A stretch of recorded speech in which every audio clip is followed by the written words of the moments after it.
Hello everyone, आप सभी लोग का हमारे चैनल पर बहुत बहुत स्वागत है। आज हम लोग क्योंकि हम लोग मेंस्ट्रुएशन पढ़ रहे हैं, मेंस्ट्रुएशन में जो आगे की कड़ी है, आगे का जो प्रोसेस है उसको लेकर के चलेंगे। पिछले वीडियो में जहाँ तक हमने पढ़ाया उसके आगे अब कंटिन्यू करेंगे। तो आज का जो हमारा टॉपिक है उसमें हम क्वाड्रिलेटरल के बहुत सारे काइंड्स के बारे में, उसके जितने भी फार्मूले हैं उसके बारे में पढ़ेंगे। उससे पहले हम लोग पहले वीडियो में हमने स्क्वायर के बारे में पूरा डिटेल में मैंने डिस्कशन किया था, फिर रेक्टेंगल के बारे में, कहने वाला वर्ग के बारे में और आयत के बारे में। आज जितने और चतुर्भुज बच रहे हैं उसके बारे में हम डिस्कशन करेंगे। वीडियो हो सकता है थोड़ा लंबा हो, मगर आप वीडियो के लास्ट तक आप बने रहिएगा, आपको बहुत कुछ सीखने के लिए मिलेगा। तो आइए शुरुआत करते हैं रोम्बस से, जिसको हम समचतुर्भुज कहते हैं। तो आज का जो हमारा, क्योंकि हम पढ़ क्या रहे हैं, मेंस्ट्रुएशन में हम लोग 2D पढ़ रहे हैं, 2 डायमेंशनल फिगर पढ़ रहे हैं। मैंने कहा उसके बाद 3D पढ़ाएंगे। पहले वीडियो में मैंने बाकायदा बता रखा है कि क्या 2D क्या है, 3D क्या है, वहाँ से कैसे मैंने पूरा लिखा है। तो अगर आप नए हैं तो आप थोड़ा सा इससे पहले वाला वीडियो ज़रूर देख लीजिएगा, जिससे आपको वहाँ से बहुत सारी चीज़ें सीखने को मिलेगी और आपको ये समझ में आ जाएगा कि पूरे मेंस्ट्रुएशन में क्या क्या पढ़ना है। तो अगर हम मेंस्ट्रुएशन की बात कर रहे हैं, आप समझिएगा, क्योंकि हम मेंस्ट्रुएशन पढ़ रहे हैं। मेंस्ट्रुएशन आप समझिएगा, जिसको हिंदी में कहते हैं कि क्षेत्र मिति, यही हम लोग पढ़ रहे हैं इस समय। और मैंने कहा था कि मैं पूरा कंप्लीट इसको पढ़ाऊंगा, आप साथ साथ हमारे नोट्स बनाते चलिएगा, लिखते चलिएगा, जितने भी फार्मूले हम लिखते हैं। अभी हम ये पूरा पढ़ा लेंगे, तब फिर उसके बाद जितना मेंस्ट्रुएशन पे जितने भी अच्छे अच्छे सवाल हैं उसको करवाएंगे। क्योंकि होता क्या है, मेंस्ट्रुएशन में जो सवाल आते हैं वो अब सिंपली सिर्फ एक फिगर पे या एक फार्मूले पे नहीं आता, पूरा कंबाइन करके आता है। तो इस वजह से बिना पूरा कॉन्सेप्ट को समझे हुए सवाल को डायरेक्ट लगा पाना मुश्किल है। तो सबसे पहले पूरा कॉन्सेप्ट आप समझिए, उसके बाद जो है जब हम शुरू करेंगे इसमें, सिर्फ उसके बाद सिर्फ इस पर क्वेश्चन ही लगेगा। बिना पूरा कॉन्सेप्ट बताए हम क्वेश्चन नहीं लगवा पाएंगे। क्योंकि प्रॉब्लम क्या है, कभी कभी ऐसा होता है कि एक ही फिगर में एक ही जो डायग्राम देता है उसमें सर्किल भी दे देता है, उसमें रेक्टेंगल भी दे देता है। यही हाल 3D में भी है। इस वजह से सबसे पहले हमें करना क्या होगा, पूरा कॉन्सेप्ट समझना होगा। तो तभी हम क्या कर रहे हैं कि खाली हम सभी फार्मूलों के बारे में, उसमें थोड़ा थोड़ा सा सवाल के बारे में डिस्कशन करते हुए हम आगे लेके चल रहे हैं। तो मेंस्ट्रुएशन में आज हमारा जो टॉपिक है, आज जो हमें चतुर्भुज के बारे में जो पढ़ना है वो हमारा क्या है, समचतुर्भुज। क्या है, समचतुर्भुज। आप समझिएगा कि समचतुर्भुज होता क्या है, जिसको हम लोग कहते हैं रोम्बस। ये हमारा रोम्बस हुआ। तो देखिएगा रोम्बस क्या होता है। रोम्बस एक तरीके का क्या है, चतुर्भुज है। It is the one type of a quadrilateral, जिसमें 4 साइड होती हैं। तो अगर हम रोम्बस बना देते हैं, आप समझिएगा ये रोम्बस कुछ इस तरीके का होता है। ये हमारा रोम्बस रहा। और यहाँ पे अगर हम नेमिंग कर देते हैं A, B, C और D, तो एक कितनी बातें इसमें आपको याद रखनी है, पहले मैं आपको वो बता देता हूँ। मैंने कहा कि रोम्बस क्या है, यह एक तरीके का चतुर्भुज है। यह एक तरीके का क्या है, चतुर्भुज है। It is a one type of a quadrilateral. Quadrilateral का मतलब जिसमें 4 साइड हो, 4 एंगल होता है, 4 कोण होते हैं और 4 भुजाएं हैं। आप समझ रहे हैं। तो हम रोम्बस के बारे में बात अगर करें तो क्या क्या हमें याद रखना है वो बातें समझिएगा। और ये हम मान ले रहे हैं पॉइंट O है, जहाँ पे दोनों विकर्ण एक दूसरे को क्या कर रहे हैं, इंटरसेक्ट कर रहे हैं, एक दूसरे को प्रतिच्छेदित कर रहे हैं, कैंसिल कर रहे हैं। तो एक रोम्बस में हमें किन किन बातों का ध्यान देना है। पहला जो हमें देना है कि इसकी सभी भुजाएं आपस में बराबर होती हैं।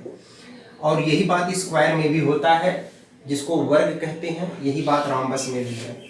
मैंने कहा कि जो इसकी भुजाएं हैं, अगर हम भुजाओं की बात करें, भुजाएं या साइड्स की बात करें, ये मैं इस वजह से लिखवा दे रहा हूँ, ये आपको याद होना चाहिए। तो यहाँ पे जो आपका AB होगा उतना BC होगा, उतना CD होगा, उतना AD होगा। ये बातें जब आप जानते रहेंगे तो जब भी सवाल आएंगे तो आप बड़ी आसानी से उसको क्या कर लेंगे, आराम से उसको पिकअप करेंगे, पकड़ेंगे कि हाँ भैया कहाँ से ये लिखा जा रहा है।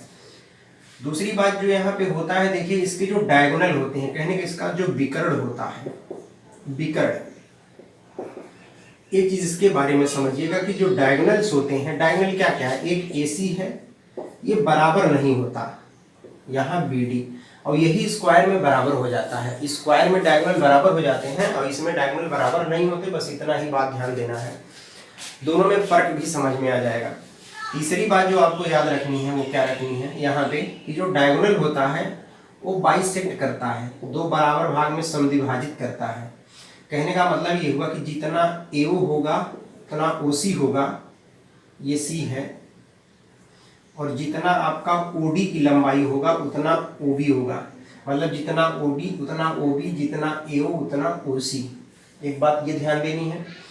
अगली बात जो आपको चौथी बात यहाँ याद रखनी है, देखिए वो क्या याद रखना है कि अगर हम ये कहें कि डायगोनल एक कोण ये बना रहा है, एक कोण आप देख रहे हैं ये बन रहा है, एक कोण ये बन रहा है, अगर इसको थोड़ा ऊपर लिख दें, और एक कोण ये बन रहा है, तो ये जितने कोण बन रहे हैं अगर एक मान लें, इसको दो मान लें, इसको तीन मान लें, इसको चार मान लेते हैं, ये पॉइंट मान लीजिए आपका O है, थोड़ा हम यहाँ लिख देते हैं कहीं इधर, ये पॉइंट O है। तो कोण एक, कोण दो, कोण तीन, कोण चार, मतलब एंगल 1 ऐसे लिखेंगे आप। क्या लिखेंगे देखिए यहाँ पे जो एंगल होता है, मतलब एंगल 1 बराबर एंगल 2 बराबर एंगल 3 बराबर एंगल 4 बराबर क्या 90 डिग्री, ये भी होता है। कहने का मतलब इसके सभी जो कोण होते हैं, इसके जो डायगोनल होते हैं, इसका जो विकर्ण होता है, ये 90 पे एक दूसरे को समद्विभाजित करता है। तो इतनी बातें आपको याद रखनी है। क्या क्या याद रखनी है कि किसी भी रोम्बस में, किसी भी समचतुर्भुज में सभी भुजाएं बराबर होती हैं, डायगोनल बराबर नहीं होता, इसके विकर्ण आपस में बराबर नहीं होते। अगली बात क्या याद रखनी है, इसके जो डायगोनल होते हैं, इसके जो विकर्ण होते हैं, वो 90 पे एक दूसरे को समद्विभाजित करते हैं। आप अगर लिखना चाहें तो लास्ट पॉइंट में आप ये लिख सकते हैं, किसी भी समचतुर्भुज में समचतुर्भुज के विकर्ण एक दूसरे को 90 पे बाइसेक्ट करते हैं। क्या? किसी समचतुर्भुज में समचतुर्भुज के विकर्ण जो होते हैं वह एक दूसरे को 90 पे बाइसेक्ट करते हैं। कहने का मतलब हुआ कि the diagonal of the rhombus bisect to each other at 90 degree, ये बात होती है। इतनी बातें आपको ध्यान देनी है जो मैंने भी आपको बताया। अब सवाल ये है, ये तो आपको याद रखना है, लेकिन अब मामला यहाँ क्योंकि हम लोग मेंसुरेशन पढ़ रहे हैं तो हमें फार्मूलों के बारे में यहाँ समझना है कि क्या क्या फार्मूला होता है, इसके बारे में हमें एरिया के बारे में पढ़ना है। इतनी जनरल बातें आपको याद होनी चाहिए, ये पता होना चाहिए, लेकिन ये मान के चला जाता है कि आपको मालूम नहीं है, इस वजह से इस बात को बताया जाता है। तो आइए हम लोग क्या करते हैं, अब इसका फार्मूला जो है उसके बारे में देखते हैं। अब इतनी बातों को आप ध्यान दीजिएगा जो मैंने अभी एकदम बेसिक चीज़ें बताया आपको। और हाँ, एक चीज़ मैं आपको बता दूं भाई, अगर आपको ये बातें समझ में आ रही हो, आपको जो पढ़ा रहा हूँ समझ में आ रहा हो, तो प्लीज़ वीडियो को शेयर जरूर करें अपने दोस्तों में, ज़्यादा से ज़्यादा लोग इसका फ़ायदा उठाएं, ज़्यादा से ज़्यादा लोगों को समझ में आए ये बात को। तो इतना मेरा आपसे रिक्वेस्ट है। आइए देखें आगे हम लोग पढ़ते हैं। अब समचतुर्भुज की बात करते हैं तो एक समचतुर्भुज हमने बना दिया। देखिए ये क्या है, ABCD, ये समचतुर्भुज है। विकर्ण इसके होंगे ही डायगोनल जिसको बोलते हैं। मान ले रहे हैं ये वाला D1 है, मतलब AC D1 है, और ये D2 है, और ये पॉइंट O है। पहला फार्मूला मैंने कहा साइड सब बराबर होता है, हम स्मॉल a स्मॉल a सब लेंथ मान ले रहे हैं, मतलब इस रोम्बस की सभी भुजाओं की लंबाई बराबर होती है तो सबको a मान लिया। तो पहला फार्मूला जो आपको पढ़ समझना हो क्या है कि इसका अगर परिमाप पूछता है कि परिमाप क्या होता है, किसी भी समचतुर्भुज का परिमाप या पेरीमीटर वो होता क्या है 4 इंटू भुजा या साइड। तो मैं भुजा कर दे रहा हूँ, कहने का मतलब कि 4 गुणे a का मतलब एक भुजा की लंबाई। तो भाई एक a ये, दूसरा ये, तीसरा ये, चौथा ये, मिला के 4 ये हो गया, यही तो परिमाप होता है। दूसरा फार्मूला जो आपको याद रखना है वो क्या याद रखना है, हाँ एक चीज मैंने बताया था कि डायगोनल इसके विकर्ण एक दूसरे को क्या करते हैं, बाइसेक्ट करते हैं, मतलब समद्विभाजित करते हैं। बाई माने होता है 2, सेक्ट माने होता है पार्ट, तो 2 पार्ट में डिवाइड करते हैं। तो एक बात और याद रखिएगा। अब मैं कहता हूँ इसका चलिए क्षेत्रफल बताइए। अगर हम इसके क्षेत्रफल की बात करते हैं तो half into D1 into D2, मतलब डायगोनल, दोनों डायगोनल के गुणा का आधा। D1 इंटू D2 का मतलब आप बात समझ रहे हैं। और तीसरी बात जो आपको याद रखनी है कि अगर इसमें पूछे कि इसकी भुजा, अगर विकर्ण दिया हो, भुजा की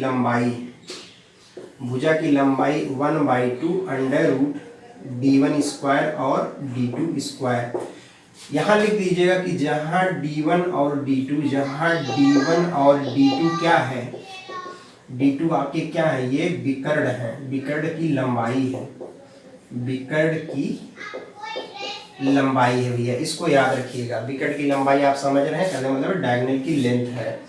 तो इतने फार्मूले हैं जो आपको क्या करना है, इसमें समझना था, जो कि मैंने यहाँ पे बताया। इसको आप नोट कर लीजिए कि किसी भी समचतुर्भुज का परिमाप जो होता है वो ये होता है, क्षेत्रफल ये होता है, भुजा की लंबाई ये होती है। इस तरीके के सवाल आते हैं, अभी हम उसके बारे में डिस्कशन करते हैं और आपको बताते हैं, लेकिन ये फार्मूला आपको पता होना चाहिए फिलहाल। आइए अब आगे हम लोग क्या करते हैं, देखते हैं इस पे सवाल कैसे बनता है, उसको देखते हैं। तो हम उम्मीद करते हैं इसको आप नोट कर लिए होंगे।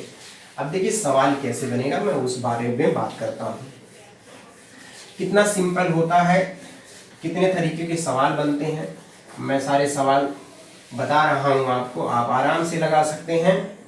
हम लोग 1 बाय 1 करके पढ़ रहे हैं, एक एक करके पढ़ रहे हैं, आप ध्यान से सिर्फ समझते रहिए चीज़ों को। जैसे अगर हम एक प्रश्न ये लिख दें कि किसी समचतुर्भुज का, याद रखिएगा किसी समचतुर्भुज का, आप हमारे साथ सवाल भी लिख सकते हैं, ये भाई यहाँ मात्रा लगेगा, किसी समचतुर्भुज का मतलब रोम्बस का, ये ज है, समचतुर्भुज का किसी भुजा की लंबाई, किसी भुजा की लंबाई मान लेते हैं कुछ जगह 12 सेंटीमीटर है, कितना है 12 सेंटीमीटर है, तो इसका परिमाप बताइए। अब पूछ रहा है इसका परिमाप बताइए, इसका परिमाप क्या होगा। अब बताइए कितना आसान है भाई, ये रोम्बस है, भुजा की लंबाई दिया है तो सब 12 12 हो जाएगा। अभी हमने कहा था कि परिमाप क्या होता है, परिमाप होता है 4 गुणे 1 भुजा की लंबाई, 4 गुणे भुजा मतलब यही हुआ, तो 4 और 12, 12 चौके 48। अगर ये सेंटीमीटर में होता तो ये सेंटीमीटर में आ जाएगा, इसमें बहुत समस्या नहीं है। वैसे भी देखिए इतना होगा, क्योंकि अगर हम पेरीमीटर होता क्या, ये टोटल जितना भुजाओं की लंबाई वही होती है पेरीमीटर या परिमाप। तो 12 देख रहे हैं ये हुआ, 12 दूना 24, 12 तीन 36, 12 चौका 48। तो चाहे 4 बार 12 को जोड़ दीजिए, चाहे 4 से गुणा कर दीजिए, कहने का मतलब 12 + 12 + 12 + 12, तब भी 48 आएगा। लेकिन इतना ना करना हो, ये सब किया भी नहीं जाता, सीधे 4 गुणे 12 कर दीजिए तो 48 आपका आंसर हो गया। मतलब 4 बार आप जोड़िए, चाहे 4 से गुणा कर दीजिए। अगर चीजें समान हैं, सभी नंबर समान हैं और सबको जोड़ना है तो क्या जितनी बार हो उससे गुणा कर दीजिए, आपको आंसर मिल जाएगा। अब अगर ये तो सिंपल सी बात थी, ये पूछ रहा था कि चलो भैया समचतुर्भुज की किसी भुजा की लंबाई दी थी। अब सवाल में मान लीजिए ऐसे दे देता है, मैं एक सवाल और लिख रहा हूँ, ये आसान था, लेकिन क्योंकि चीजें आसान से ही बताई जाती हैं, जो फार्मूला बताया गया है उसका कैसे एप्लीकेशन होगा वो बातें आपको समझ में आनी चाहिए। हम उसी आधार पर लेकर के चलते हैं, क्योंकि फार्मूले जानना आपके लिए ज़रूरी है। तो इस वजह से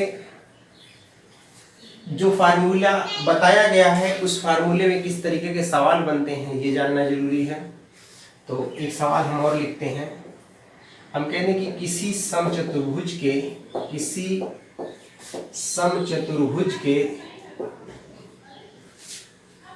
विकर्णों की लंबाई, किसकी लंबाई भाई, विकर्णों की लंबाई मान लेते हैं कितना कितना, हम कह देते हैं कि 16 है, 16 सेंटीमीटर और 12 सेंटीमीटर है। देखिएगा 12 सेंटीमीटर ये दिया हुआ है। हम कहें कि समचतुर्भुज का परिमाप और क्षेत्रफल बताइए, परिमाप और क्षेत्रफल बताइए, ये सवाल है हमारा। देखिए क्या कह रहा है कि कह रहा है किसी समचतुर्भुज के विकर्णों की लंबाई 16 सेंटीमीटर और 12 सेंटीमीटर, तो समचतुर्भुज का परिमाप और क्षेत्रफल बताइए।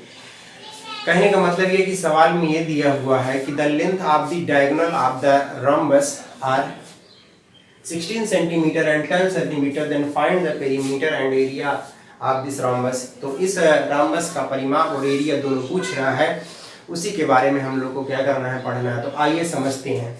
एक चीज हमने बताया था कि एरिया तो हम बड़े आराम से निकाल लेंगे, क्योंकि क्षेत्रफल अभी हमने बताया था कि जो क्षेत्रफल होता है वो 1/2 और गुणा प्रोडक्ट ऑफ द डायगोनल, मतलब दोनों डायगोनल का गुणा, तो मतलब d1 इंटू d2, तो 1/2 d1 कितना है 16 है, d2 कितना है 12 है, रख दिया तो 8 बार हो गया, 12 × 96, अगर सेंटीमीटर में है तो सेंटीमीटर स्क्वायर आ गया। ये तो इसका क्षेत्रफल हो गया, इसमें समस्या नहीं है। अब आता है इसका परिमाप पूछ रहा, तो परिमाप हमें पता है कि जो परिमाप होता है वो क्या होता है कि ये होता है हमारा 4 इंटू भुजा या 4 इंटू साइड। तो 4 क्या साइड की लेंथ पता है, यहाँ साइड की लेंथ नहीं पता है, लेकिन एक फार्मूला हमने आपको बताया था कि भुजा निकालने के लिए कि जो भुजा होता है समझिएगा 1/2 अंडर रूट d1 स्क्वायर और d2 स्क्वायर, यही लास्ट में लिखा था।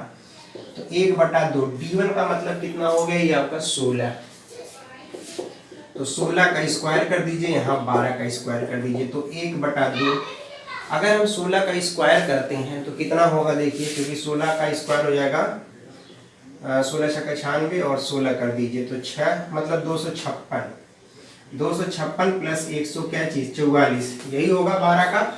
अब आप देखिए इसको दोनों को जोड़ दीजिए तो कितना आ जाएगा 1/2 अंडर रूट ये 0 5 4 9 0 4 आ गया, और 1/2 नीचे बहुत मिल रहा भाई, यहाँ लिख देते हैं देखिए, तो 1/2 गुणे 400 का अगर आप करड़ी में से निकालेंगे तो 20 आ जाएगा 10, कहने का मतलब कि 10 आ गया क्या चीज, एक भुजा की लंबाई 10 सेंटीमीटर आ गई, बात समझ रहे हैं। तो 10 सेंटीमीटर एक भुजा की लंबाई आ गई, तो आप बताइए परिमाप क्या होता है, 4 इंटू भुजा, अभी 10 निकाले हैं तो यहाँ 10 रख दीजिए, तो 40 सेंटीमीटर इसका क्या हो गया परिमाप हो गया। क्योंकि आपको मालूम है अगर रॉम्बस हम बनाते हैं, देखिएगा रॉम्बस यही तो बनेगा हमारा, ये बनेगा, तो आपको मालूम है कि 10 ये निकला, 10 ये निकला, 10 ये निकला, 10 ये निकला, सबको जोड़ दिया, सबको जोड़ेंगे तो क्या हो जाएगा, तो देख रहे हैं 10 10 10 10 मिला के कितना हो जाएगा 40 हो जाएगा। एक तरीका तो ये था कि जो आप ऐसे निकाल सकते हैं। दूसरा तरीका देखिए मैं आपको एक चीज और बताता हूँ, आप समझिएगा, ये तो सिंपली आप डायरेक्ट सॉल्व कर ले जाएंगे, इसमें समस्या नहीं है।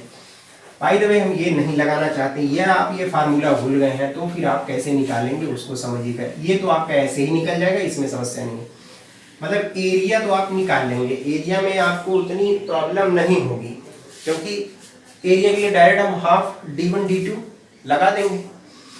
एक बात मैं आपसे और कह दूं, आप इस बात को भी थोड़ा सा अपने जहन में लाइए और इस बात पे विचार कीजिए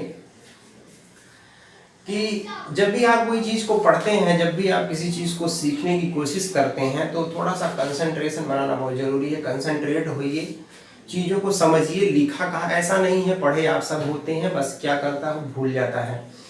आप शुरू से पढ़ के आते हैं, आप 12th pass out, graduate, PG जो भी आप कुछ होते हैं, ऐसा नहीं है आप वहाँ ये सारी चीज़ें वहाँ भी थी।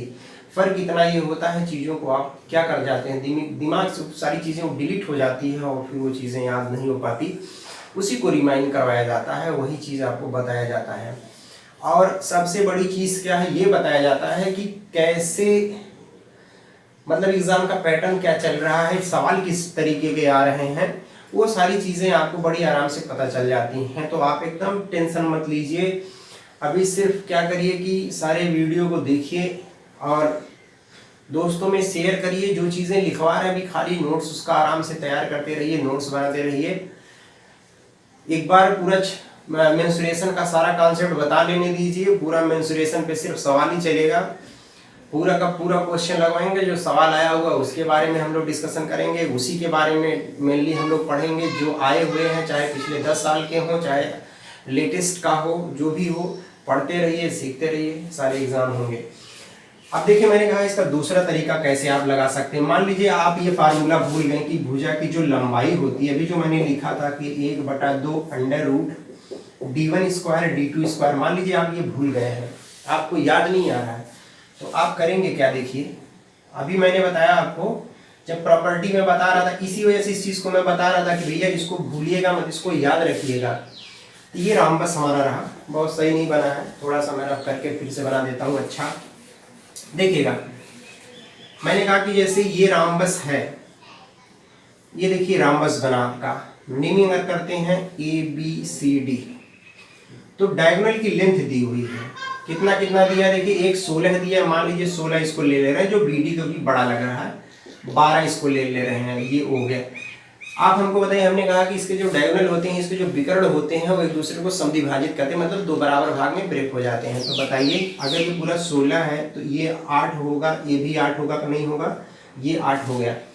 उसी तरीके से अगर ये पूरा AC 12 है तो AO 6 हो जाएगा, OC 6 हो जाएगा, तो 6 6 यहाँ मतलब ये 8 हो गया और ये 6 हो गया। ये कोण कितने का है, 90 का है। और आप पढ़े होंगे कि किसी भी समकोण त्रिभुज में, पाइथागोरस प्रमेय पढ़े होंगे, किसी भी समकोण त्रिभुज में 90 के सामने जो भुजा होती है उसको कर्ण कहते हैं, हाइपोटेनस, और एक आधार हो जाता है, दूसरा लंब हो जाता है। पाइथागोरस क्या कहता है कि कर्ण का जो स्क्वायर होता है, मतलब हाइपोटेनस का जो स्क्वायर होता है वो बराबर किसके होता है, लंब के स्क्वायर के और प्लस आधार के स्क्वायर के। एक तरीका ये भी है, मैं बता रहा हूँ कहने का मतलब आप ये इसमें जो BOC है उसमें आप पाइथागोरस लगा सकते हैं क्योंकि यहाँ 90 बन रहा है। तो ये फार्मूला आपको बहुत पहले बताया गया था, ये चीज़ें आप याद रखिए। तो अगर हम ये लिखना चाहें कि जो त्रिभुज बन रहा है BOC में, इन ट्रायंगल BOC में, भाई कर्ण क्या होगा, 90 के सामने वाला मतलब BC, जो BC होगा इसका स्क्वायर बराबर किसके हो जाएगा, BO के स्क्वायर के बराबर और प्लस क्या, OC के स्क्वायर के बराबर। कैसे लिखा गया ये, बाई पाइथागोरस कैसे लिखा गया, अब इसको हटा देते हैं। कहने मतलब ये हमारा लिखा गया है बाई पाइथागोरस थ्योरम से, और BC की लंबाई हमको निकालनी है क्योंकि यही तो इसकी एक भुजा है। और BO देख रहे हैं कितना, 8 है, 8 का स्क्वायर कर देंगे तो 64 और 6 का स्क्वायर कर देंगे तो 36, दोनों जोड़ देंगे तो 100, मतलब BC स्क्वायर बराबर 100 मिल गया। तो खाली BC की वैल्यू पूछेंगे तो ये अंडर रूट हो जाएगा 100, मतलब करड़ी में 100 और इसका वैल्यू होता है 10, मतलब 10 ये निकला, 10 ये हो जाएगा, 10 ये हो जाएगा, 10 ये, क्योंकि सब बराबर होता है तभी 10 10 हो गया। अब यहाँ भी आप निकाल सकते हैं कि परिमाप बराबर क्या चीज, परिमाप बराबर लिखेंगे क्या कि 4 गुणे भुजा, वही तो हमने अभी किया था। तो 4 और भुजा की लंबाई 10 निकाला तभी 40 सेंटीमीटर आया, अगर सेंटीमीटर में है तो। हमारे कहने का मतलब आप एक इस तरीके से भी परिमाप निकाल सकते हैं, लेकिन यहाँ परिमाप का चूंकि मामला नहीं चल रहा है, सॉरी परिमाप का मामला है, लेकिन हम इतना बड़ा क्यों करें जब हमें सीधे मालूम है कि भुजा बराबर, अभी हमने लिख दिया कि भुजा बराबर 1/2 करड़ी में D1 स्क्वायर D2 स्क्वायर, बस डायरेक्ट इसी को लगा दीजिए, इतना आपको ज्यादा करने की जरूरत नहीं पड़ेगी। और यहाँ से आपको क्या होगा, इसका आराम से भुजा पता चल जाएगा। तो ये था हमारा रोम्बस जिसके बारे में हमने बताया। अब हम थोड़ा सा आते हैं समलंब चतुर्भुज में, जिसको ट्रेपीजियम कहते हैं, उसके बारे में देखिए। इतने कॉन्सेप्ट आपको याद होना चाहिए किसके बारे में, समचतुर्भुज के बारे में, रोम्बस के बारे में। अब हम बात करने जा रहे हैं किसके बारे में, ट्रेपीजियम। देखिएगा ट्रेपीजियम में कितने, ट्रेपीजियम में बहुत ज़्यादा आपको याद नहीं रखना है, क्या क्या याद रखना है मैं बता देता हूँ, समझिएगा। अगर हम ट्रेपीजियम की बात कर रहे हैं, दूसरा जिसको बोलते हैं सॉरी यार ये तो हो जो गया है, समलंब। क्या है ये, समलंब चतुर्भुज, समझिएगा, जिसको हम बोलते हैं ट्रेपीजियम, TRAPEZIUM, ट्रेपीजियम है ये। देखिए ट्रेपीजियम में होता क्या है, इसमें ये भी एक तरीके का चतुर्भुज है, it is the one type of a quadrilateral. इसमें एक अपोजिट साइड जो होती है, विपरीत भुजा समांतर होती है, और दो क्या होती हैं, ये समांतर नहीं होती हैं। जैसे अगर हम यहाँ कहें कि ABCD एक ट्रेपीजियम है, ये क्या है, एक ट्रेपीजियम है, एक क्या है, समलंब चतुर्भुज है। तो याद रखिए इसमें क्या क्या याद रखना है, यहाँ AB जो है ना वो समांतर है किसके, BC के, और दूसरी बात जो है यहाँ पे AD जो है वो समांतर नहीं है। जब समांतर नहीं है मामला आए तो ऐसे बना करके इसको ऐसे कट कर दीजिए, मतलब ये BC समांतर नहीं, वैसे भी समांतर नहीं है। समांतर क्या होती हैं? समांतर भुजाएं वो होती हैं जो कभी भी आगे पीछे अगर इसको बढ़ाया जाए तो कभी भी एक दूसरे से मिलती नहीं है, इंटरसेक्ट नहीं करती हैं, प्रतिच्छेदित नहीं करती हैं। मतलब दो रेखाएं समांतर कब होंगी? जब उनकी बीच की दूरी हमेशा क्या हो? बराबर हो। मतलब कि दो रेखाएं समांतर तब होंगी जब उनके बीच की दूरी हर जगह बराबर हो। जैसे ये देखिए, एक लाइन ये ड्रा कर दिया, हर जगह बराबर है। आप कितना भी आगे पीछे इसको ले जाइए, कहीं मिलेंगी नहीं। मतलब two lines are said to be parallel if they do not intersect each other. अगर वो एक दूसरे को इंटरसेक्ट नहीं कर रही का, तो मतलब कहीं मिल नहीं रही है, तो समांतर होती है। आप इस बात को बहुत ही आराम से समझिए। बहुत कुछ, सबसे अच्छा एग्जाम्पल इसका रेलवे ट्रैक होता है, कहीं भी थोड़ा इधर उधर डिसबैलेंस नहीं होता है, पैरेलल होता है। थोड़ा डिसबैलेंस हो जाए तो ट्रेन क्या हो जाएगी, आप बात समझ रहे हैं, उतना बताने की जरूरत नहीं है, वो बातें आप आराम से समझते हैं। ठीक है, तो ये रहा ट्रेपीजियम। इसमें मैंने कहा कि ये भुजा इस तरह होता है। इसमें कोई ऐसा मैटर नहीं होता कि कोण कौन कितने कितने का होता है, कोई बात नहीं है। बात सिर्फ ये ध्यान देनी है, इसमें समझिएगा कि ट्रेपीजियम में ये जो CD है, ये आधार अगर मान लिया जाए, आधार, और हम क्या करें, यहां से एक हम यहां लंब ड्रा करें, परपेंडिकुलर लंब, मतलब जो इसके साथ 90 का कोण बनाए, और इसकी ऊंचाई मान ले h है। ऊंचाई क्या है भैया? AH है। बात समझ रहे हैं? और आधार को मैं मान ले रहा हूं स्मॉल a या b, कुछ भी मान लीजिए, चलिए b मान लेते हैं, हमेशा a मानते हैं। b का मतलब ये CD की लंबाई है। तो एक फार्मूला सिर्फ इसमें याद रखना है, क्या चीज, कि जो ट्रेपीजियम है या समलंब चतुर्भुज का क्षेत्रफल, तो इसका जो क्षेत्रफल होता है, क्षेत्रफल कहने का मतलब जो एरिया होता है, वो होता क्या है? बराबर हाफ समांतर भुजाओं का जोड़, समांतर भुजाओं का योग, योग है ये, और गुणे h। h का मतलब ऊंचाई। हमारे कहने का मतलब ये हुआ कि 1/2, अगर ये b माने हैं, इसको a मान लें, तो मैंने लिखा कि समांतर भुजाओं का जोड़, मतलब a में b जोड़ दीजिए, तो a + b, और ऊंचाई का मतलब कितना हुआ आपका? ऊंचाई का मतलब हो गया EH। ये हमारा क्या है? ये हमारा समलंब चतुर्भुज का क्या है? एरिया का फार्मूला है। अच्छा, एक चीज और याद रखिए इसमें, तीसरी बात, ये समलंब कब समान समलंब चतुर्भुज होगा? जब ये समांतर, जो लाइन समांतर नहीं है, ये बराबर हो जाए। मतलब यहाँ समांतर की बात हो रही है। कौन सी भुजा ऐसी है जो समांतर नहीं है? कहने का मतलब अगर AD बराबर क्या हो जाए? BC हो जाए। जितना AD है उतना BC हो जाए, तो इसको बोलते हैं इंग्लिश में आइसोसेलेस ट्रेपीजियम, या समान समलंब चतुर्भुज। समान समलंब चतुर्भुज ऐसे बना दीजिए। कब ऐसा होगा? इसको बोलेंगे आइसोसेलेस ट्रेपीजियम, जब इसकी नॉन पैरेलल साइड, मतलब जो पैरेलल नहीं है, जो समांतर नहीं है, नॉन समांतर मतलब जो समांतर नहीं है, वो भुजाएं बराबर अगर हो जाए, इसको समान समलंब चतुर्भुज कहेंगे। एक बात ये याद रखनी है, दूसरी ये याद रखनी है, तीसरी, चौथा जो मैंने बताया बहुत ही इंपॉर्टेंट फार्मूला, ये इसको आपको याद रखना है। अब जैसे इस पे जो सवाल बनते हैं हम उसके बारे में देखें। अगर जो सवाल फॉर्म होता है वो किस तरीके के सवाल आते हैं उसको समझिएगा। ये फार्मूला अपने दिमाग में बना के रखिएगा। अब मैं इस पे एक सवाल लिखता हूँ, देखिए वो सवाल क्या है। मैं इस पे 2 सवाल बताऊंगा और एक ऐसा सवाल बताऊंगा जो बहुत ही इंपॉर्टेंट है, लगभग हर एग्जाम में पूछा जाता है, और वो सवाल जब आता है तो उसमें लोग बहुत ज्यादा कंफ्यूज होते हैं। देखिए, एक तो मैं बहुत सिंपल सी बात कहूँ, पहला सवाल इसका, एक समलंब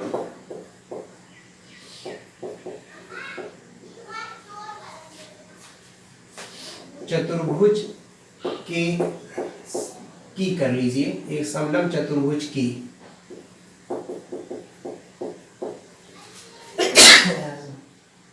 सॉरी ब्रदर, एक समलंब चतुर्भुज की समांतर भुजाएं 12 सेंटीमीटर और 18 सेंटीमीटर है,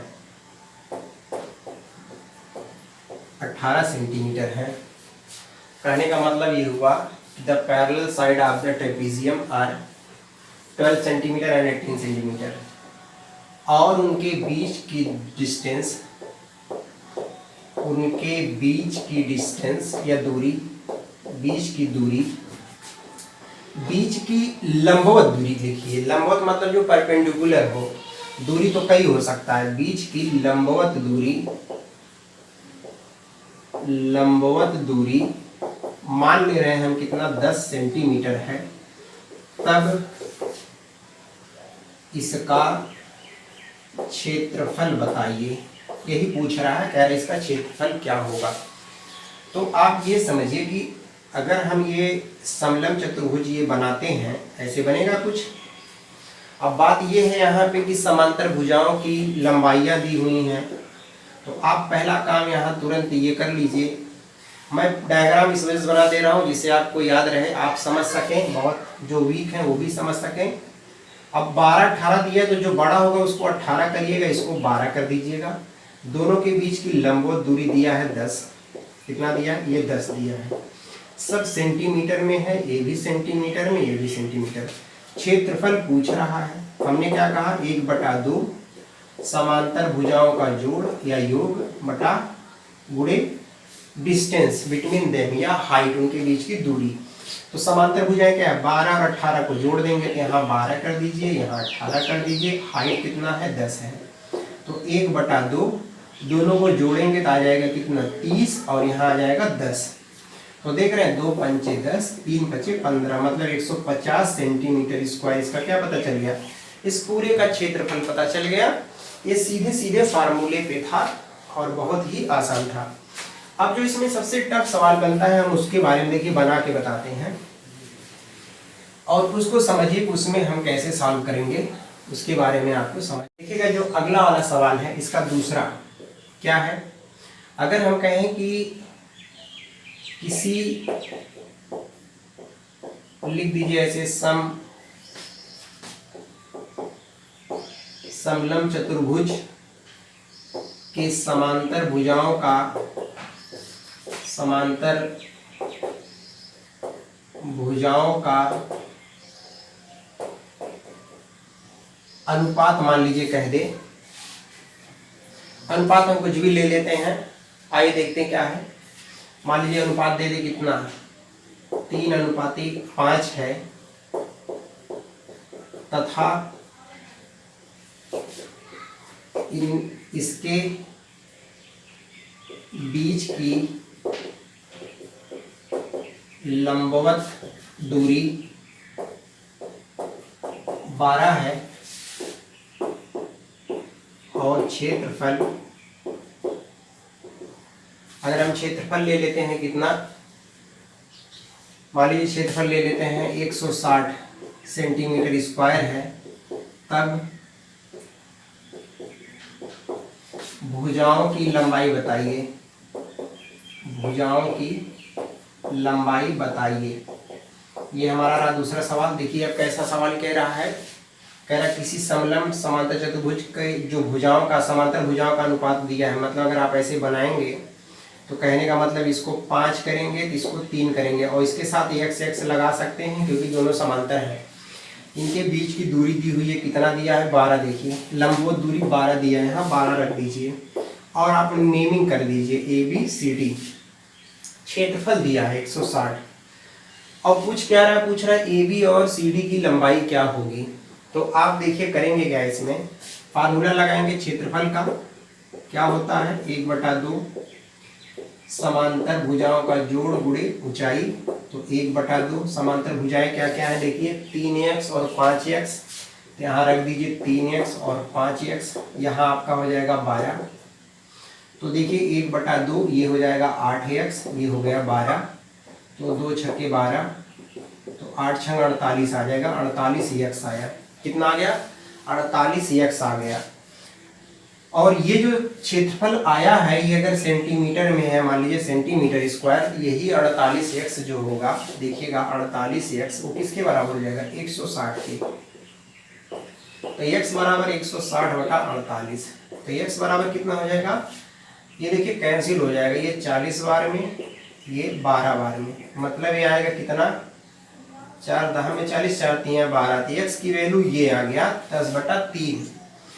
अब हमें ए बी निकालना है, तो ए बी है कितना 3x, मतलब 3, ए बी 3x है ना, तो 3 और x का मान कितना रख देंगे 10/3। ये देखिए कैंसिल हो जाएगा तो 10 आ गया।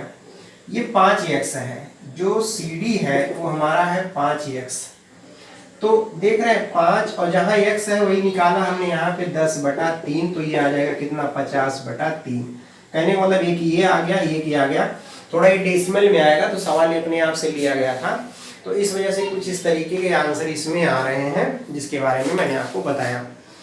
तो आप देख रहे हैं इस तरीके का जो सारा कॉन्सेप्ट था जिसके बारे में मैंने बताया। आज हमने दो चीज़ों के बारे में बताया, एक रॉम्बस के बारे में बताया दोस्तों, और एक ट्रेपीजियम के बारे में बताया। मतलब एक समचतुर्भुज के बारे में बताया, एक समलंब चतुर्भुज के बारे में बताया। आई होप आप इस बात को समझ रहे होंगे। थोड़ा थोड़ा चीज़ों को समझिए। अगले वीडियो में अभी जो और बचे हैं, अभी हमारे 2 और बचे हुए हैं, एक हमारा पैरेललोग्राम बचा हुआ, एक काइड बचा हुआ, उसके बारे में हम बताएंगे। तो सारे चतुर्भुज के जितने भी फार्मूले हैं लगभग हम उस पर डिस्कशन कर चुके होंगे, और फिर ऐसे जैसे धीरे धीरे चलेगा सारी चीज़ें। हाँ, आप साथ साथ आप नोट करते रहिए, लिखते रहिए। और एक चीज़ मैं आपसे ये कहूँगा कि अगर आपको बातें ये पसंद आ रही हैं, आपको ये समझ में आ रहा है, तो प्लीज़ लाइक करना, सब्सक्राइब करना बिल्कुल मत भूलिए, क्योंकि हम डेली एक वीडियो बनाते हैं और बनाते रहेंगे इसी तरीके से, पूरे मेंसुरेशन का बनाते रहेंगे। आप विश्वास करिए, हमारे साथ जुड़िए, आपको बहुत ज़्यादा फायदा होने वाला है। ये लगातार इसी तरीके से चलता रहेगा, ब्रेक नहीं होगा। हो सकता है कभी किसी कारणवश अगर 1-2 दिन गैप हुए, लेकिन फिर भी वो मिलेगा, आपको ज़रूर मिलेगा। और इतना लंबा गैप होगा तो हम पहले ही बता देंगे। हमारी कोशिश ये रहेगी कि हम कंटिन्यू लेकर के चलें। तो आई होप आप बातों को समझ रहे होंगे।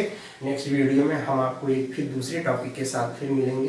तब तक के लिए नमस्कार। हंसते रहिए, मुस्कुराते रहिए और खुश रहिए, और ज़्यादा से ज़्यादा और खूब मेहनत करिए, पढ़िए। धन्यवाद। Thank you so much.